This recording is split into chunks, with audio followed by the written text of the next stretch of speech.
মুরলির তারিখ 12 ফেব্রুয়ারি 2025। মুরলির শিরোনাম, তোমরা হচ্ছ বড় রত্নের ব্যবসায়ী, তোমারা জ্ঞানের অবিনাশী রত্ন দিয়ে সবাইকে ধনী করা উচিত। প্রশ্ন, তোমার জীবনকে হীরার মতো গড়তে তোমার কি বিষয়ে খুব যত্নবান হওয়া উচিত? উত্তর, সঙ্গর। সন্তানদের উচিত তার সাথে মেলামেশা করা যে তাদের ভালো জ্ঞান বর্ষণ করে। যে জ্ঞান বর্ষণ করে না তার সঙ্গ লাভ করে কি লাভ? সঙ্গমে অনেক দোষ আছে, কেউ অন্যের সঙ্গে হীরার মতো হয়, আবার কেউ অন্যের সঙ্গে পাথরের মতো হয়। যে জ্ঞানী সে অবশ্যই নিজেকে সমান করবে। মেলামেশা থেকে নিজেকে দূরে রাখো। ওম শান্তি। প্রিয় আত্মা, সন্তানদের পুরো সৃষ্টি, পুরো নাটকের খুব ভালো স্মৃতি রয়েছে। পার্থক্যটা বুদ্ধিতেও। সকলের মনে দৃঢ়ভাবে প্রতিষ্ঠিত হওয়া উচিত যে সত্যযুগে সকলেই মহৎ, উদার, পবিত্র এবং ধনী ছিলেন। এমনকি এখন সমগ্র বিশ্ব দুর্নীতিগ্রস্ত, বিকৃত, পতিত এবং দরিদ্র। এখন তোমরা সন্তানরা সঙ্গম যুগে আছো। তুমি অন্য পারে যাচ্ছ। উদাহরণস্বরূপ, যেখানে নদী এবং সমুদ্র মিলিত হয় তাকে সঙ্গম বলা হয়। একদিকে মিষ্টি জল, অন্যদিকে নোনা জল। এখন এটাও সঙ্গম। তুমি জানো যে সঠিক সত্যযুগে লক্ষ্মী ও নারায়ণের রাজ্য আবার এরকম ছিল। এখন সঙ্গম। কলিযুগের শেষে সবাই দুঃখী, একে বলে জঙ্গল। সত্যযুগকে বাগান বলা হয়। এখন তুমি কাঁটা থেকে ফুল। সন্তানদের এই স্মৃতি থাকা উচিত। আমরা বেহদের বাবার কাছ থেকে উত্তরাধিকার সূত্রে পেয়েছি। বুদ্ধিতে এ কথা মনে রাখা উচিত। 84 জন্মের গল্পটিও বেশ প্রচলিত। এই বুঝি, এখন 84টি জন্ম সম্পন্ন হয়েছে। তোমার মন বেঁচে আছে যে আমরা এখন সত্যের বাগানে যাচ্ছি। এখন আমাদের এই নশ্বর পৃথিবীতে জন্ম হবে না। আমাদের জন্ম হবে অমর পৃথিবীতে। শিব বাবা অমরনাথ নামেও পরিচিত। তিনি আমাদের অমর গল্প শোনাচ্ছেন, যাতে আমরা শরীরে থাকলেও অমর থাকব। সময় আমি সুখে দেহ ত্যাগ করব, একে পাতাল বলে না। কাউকে বুঝিয়ে বললে বুঝবে, তাদের পূর্ণ জ্ঞান আছে। সৃষ্টির কোনো শুরু নেই এবং শেষ নেই। এমনকি ছোট শিশুরাও যুবক ও বৃদ্ধ হয়, তারপর শেষ হয়, তারা আবার শিশু হয়। সৃষ্টিও নতুন, আবার 1/4 পুরনো, অর্ধেক পুরনো, তারপর পুরো পুরনো। এটা আবার নতুন হবে, আর কেউ একে অপরকে এসব কথা বলতে পারে না। এমন আলোচনা কেউ করতে পারে না। তোমরা ব্রাহ্মণ ছাড়া কেউ আধ্যাত্মিক জ্ঞান লাভ করতে পারবে না। ব্রাহ্মণ বর্ণে এলে শুধু শুনবে। শুধু ব্রাহ্মণরাই জানে। ব্রাহ্মণদের মধ্যেও আদেশ আছে। কেউ এটি সঠিকভাবে শুনতে পারে, কেউ কেউ পারে না, তাই তারা কিছুই অর্জন করতে পারে না। স্বর্ণকারদের ক্ষেত্রে তুমি দেখতে পাবে যে কারো কাছে কোটি টাকার মালামাল আছে, আবার কারো কাছে 10,000 টাকার মালামাল নেই, তাই তোমাদের ক্ষেত্রেও এটা। দেখো, ইনি হলেন জনক, একজন ভালো স্বর্ণকার। তার কাছে মূল্যবান গয়না আছে। তুমি এটি কাউকে দিয়ে ধনী করতে পারো। কিছু ছোট স্বর্ণকার অনেক কিছু দিতে পারে না, তাই তার অবস্থান হ্রাস করা হয়। তোমরা সকলেই স্বর্ণকার, ইনি জ্ঞানের অবিনাশী মণির অলঙ্কার। যার কাছে ভালো রত্ন আছে সে ধনী হবে এবং অন্যকেও তাই করবে। সবাই ভালো স্বর্ণকার হবে না। তারা ভালো স্বর্ণকারদের বড় সার্ভিস সেন্টারে পাঠায়। বয়স্ক ব্যক্তিদের ভালো অলঙ্কার দেওয়া হয়। বড় দোকানগুলোতে দক্ষ লোক থাকে। বাবাকে সদাগরত্নাকরও বলা হয়। তিনি একজন জাদুকরও, কারণ তার কাছে দিব্য দৃষ্টির চাবিকাঠি রয়েছে। যখন কারো আন্তরিক ভক্তি থাকে, তখন তার সাক্ষাৎকার হয়। এখানে তেমন কিছু নেই। এখানেও ঘরে বসে সহজেই অনেকের সাক্ষাৎকার হয়। দিন দিন সহজ হবে। অনেকে ব্রহ্মা ও কৃষ্ণের সাক্ষাৎকার করেন। তাদের বলা হয় ব্রহ্মার কাছে যেতে। তার কাছে গিয়ে রাজপুত্র ও রাজকুমারী হওয়ার পাঠ পড়ো। তারা পবিত্র রাজকুমার এবং রাজকন্যা হয়েছে। রাজপুত্রকে পবিত্র বলা যায়। আমি পবিত্রতায় জন্মেছি কিনা জানি না। পতিতদেরকে দুর্নীতিবাজ বলা হবে। তোমাকে পতিত থেকে পবিত্র হতে হবে। তোমাকে এটি মনে রাখতে হবে যাতে তুমি এটি কাউকে ব্যাখ্যা করতে পারো। মানুষ বোঝে তারাও খুব বুদ্ধিমান। তাদের বলো, আমাদের বইয়ের কোনো জ্ঞান নেই। এটা আধ্যাত্মিক জ্ঞান যা বাবা ব্যাখ্যা করেন। এটি ব্রহ্মা, বিষ্ণু ও শঙ্করের ত্রিমূর্তি। এটিও একটি রচনা। স্রষ্টা একজন পিতা, তারা অর্থাৎ জগতিক পিতারা হদের সৃষ্টিকর্তা।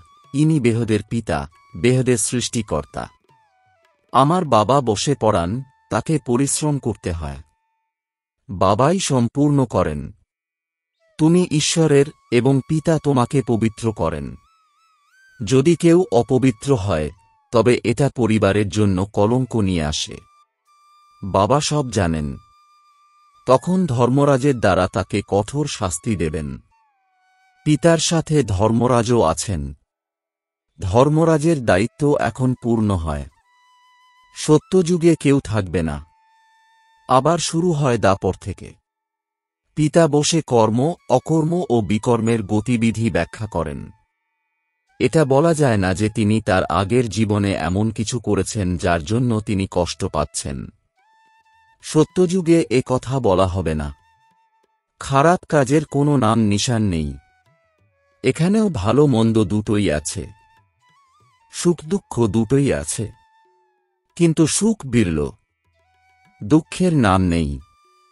সত্যযুগে দুর্ভোগ কোথা থেকে এলো? তোমরা পিতার কাছ থেকে নতুন সৃষ্টির উত্তরাধিকারী নাও। পিতা দুঃখের নাশক ও সুখদাতা। তুমিও জানো কখন কষ্ট শুরু হয়। শাস্ত্র কল্পের আযুকে দীর্ঘায়িত করেছে। এখন তুমি জানো যে অর্ধজীবনের জন্য আমাদের দুঃখ দূর হবে এবং আমরা সুখী হব। সৃষ্টির এই চক্রটি কিভাবে ঘোরে তা ব্যাখ্যা করা খুব সহজ। এইসব কথা তুমি ছাড়া আর কেউ বুঝতে পারবে না। লক্ষ লক্ষ বছর বলতে গেলে সবকিছুই বোধের বাইরে চলে যায়। এখন তুমি জানো যে এই চক্রটি ৫,০০০ বছরের পুরানো। গতকাল এই সূর্যবংশী এবং চন্দ্রবংশীরা রাজত্ব করত। আমি বলি ব্রাহ্মণদের দিন, শিব বাবার দিন নয়। ব্রাহ্মণ দিন আর ব্রাহ্মণ রাত্রি। ব্রাহ্মণও ভক্তির পথে যায়। এখন সঙ্গম, না দিন না রাত। তুমি জানো আমরা ব্রাহ্মণরা আবার দেবতা হব আর ত্রেতায় ক্ষত্রিয় হব।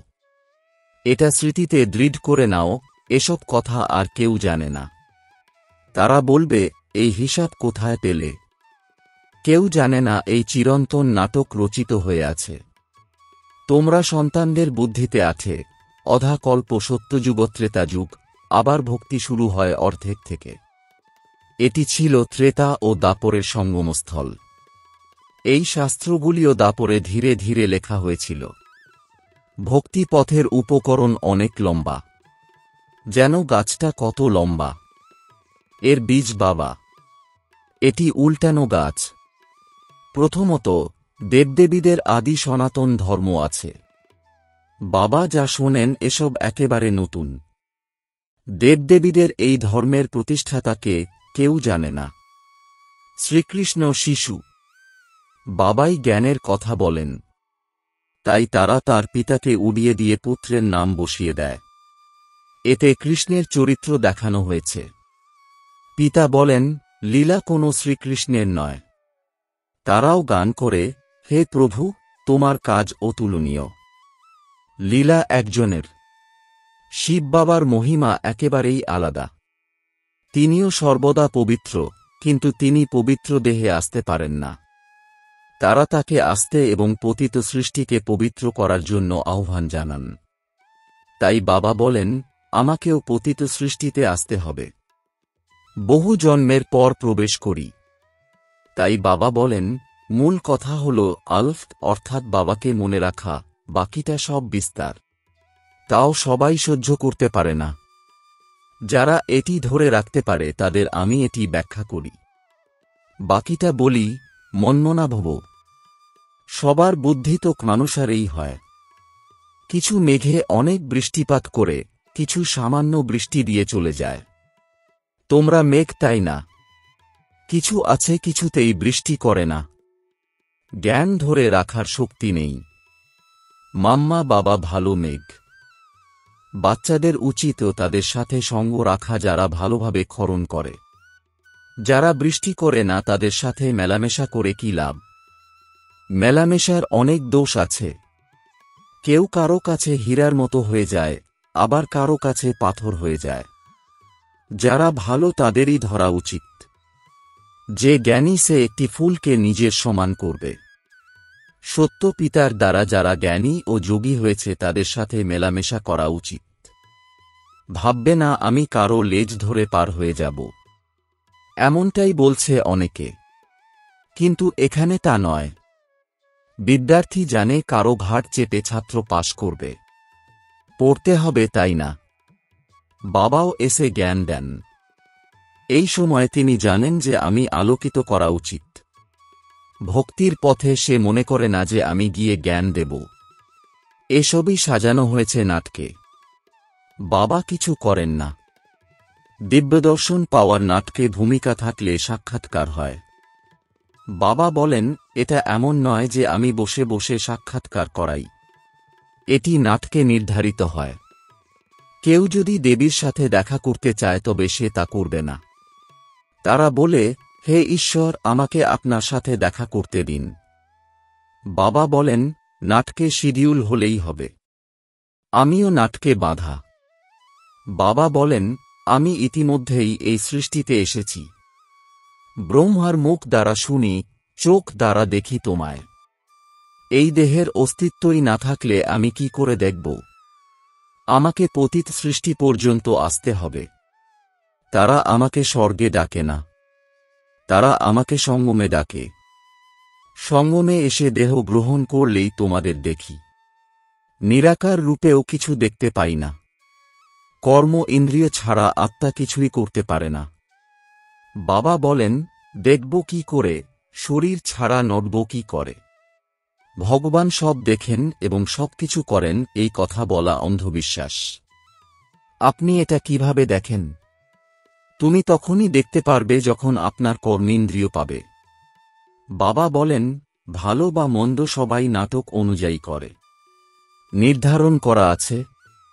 আমি জানি আমি বসে বসে গণনা করব এত কোটি মানুষ, আমার শরীর থাকলেই সব করি। একে করণ করা বনহারও বলা হয়। অন্যথায় তুমি বলতে পারবে না। আমি তার শরীরে এলে তবে পবিত্র করব।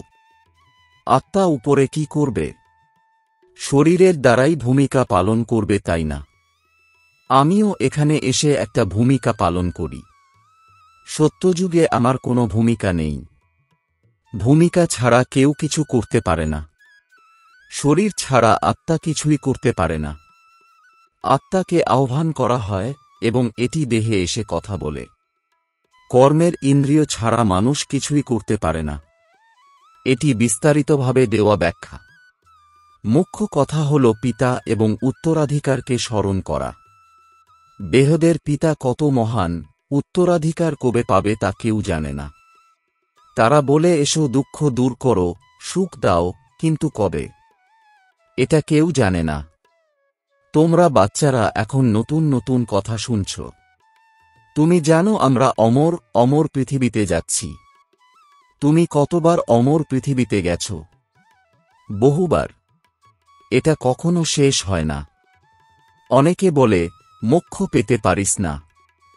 তাদের বলো, না, এটি একটি চিরন্তন অবিনাশী নাটক, এটি কখনই ধ্বংস হতে পারে না। এখানেও অনন্ত চক্র চলতে থাকে। তোমরা সন্তানরা এখন প্রকৃত মালিককে জানো। আমি জানি তুমি সন্ন্যাসী নও। তাদের মত ফকির নয়, অর্থাৎ সাংসারিক জগতের দাস নয়। সন্ন্যাসীদেরকে ফকিরও বলা হয়।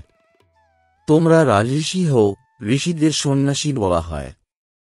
এখন আবার ধনী। ভারতবর্ষ কত ধনী ছিল, কি ফকির হয়ে গেছে।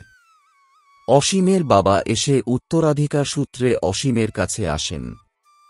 একটা গানও আছে, বাবা তুমি যা দাও তা কেউ দিতে পারে না। তুমি আমাদের বিশ্বের মালিক, যা কেউ কেড়ে নিতে পারবে না। যারা এই ধরনের গান রচনা করেন তারা তাদের অর্থ বিচার করেন না। তুমি জানো যে কোনো বিভাজন হবে না। এখানেও কত বিভাজন। সেখানে নভমণ্ডল ও পৃথিবী তোমারই। তাহলে বাচ্চাদের এত খুশি হওয়ার কথা নয় কি? সর্বদা বোঝে যে শিব বাবা শোনেন, কারণ তিনি কখনো ছুটি নেন না, কখনো অসুস্থ হন না।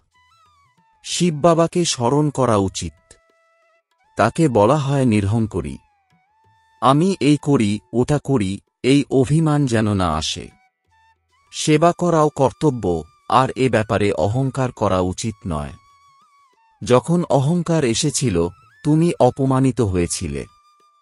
সেবা করতে থাকো, এটাই আধ্যাত্মিক সেবা। বাকি সবই পার্থিব। আচ্ছা, মিষ্টি মিষ্টি প্রশিক্ষার্থী বাচ্চাদের মাতাপিতা বাপদাদার স্মরণে স্নেহসুমন আর সুপ্রভাত। আত্মাদের পিতা তাঁর আত্মারূপী বাচ্চাদেরকে জানাচ্ছেন নমস্কার। ধারণার জন্যে মুখ্য সার। ১. বাবা যা পড়ান তার বিনিময়ে ফুলের মতো হওয়া উচিত। কঠোর পরিশ্রম করতে হবে। কেউ কখনো ঈশ্বরীয় পরিবারের নাম বদনাম করা উচিত নয়। যে জ্ঞানী এবং যোগী তাদের সাথে মেলামেশা করা উচিত। ২. আমি ভাব ত্যাগ করে নিরহংকারী হয়ে আত্মিক সেবা করা উচিত। এটিকে নিজের দায়িত্ব হিসাবে বোঝা উচিত। অহংকারে আসবে না। বরদান, ব্যর্থকে শুভ ভাবনা ও শ্রেষ্ঠ ভাবনাতে পরিবর্তন করা প্রকৃত মর্জিবা ভব। এর বিস্তার, বাবাদাদার শ্রীমত হল, বাচ্চার ব্যর্থ কথা শুনবে না, শোনাবে না এবং ভাববে না। সর্বদা ভালো চিন্তাভাবনা করো এবং ভালো কথা বলো। ব্যর্থকেও শুভ ভাবনার সহিত শোনো। একজন শুভচিন্তক হয়ে বাণীর ভাব পরিবর্তন করে দাও। সর্বদা শ্রেষ্ঠ ভাব এবং ভাবনা রাখো। নিজেকে পরিবর্তন করো, অন্যকে পরিবর্তন করার কথা ভাববে না। নিজেকে বদলানো মানে অন্যকে বদলানো। এক্ষেত্রে আমি প্রথমে জীবিত মৃত হওয়ার মজাকে বলা হয় মহাবলী। এখানে আনন্দে মরে যাওয়া, এই মরণই বেঁচে থাকা, এটাই জীবনের প্রকৃত দান। স্লোগান, সংকল্পের একাগ্রতা সর্বোত্তম পরিবর্তনে তীব্র গতি আনে। ওম শান্তি।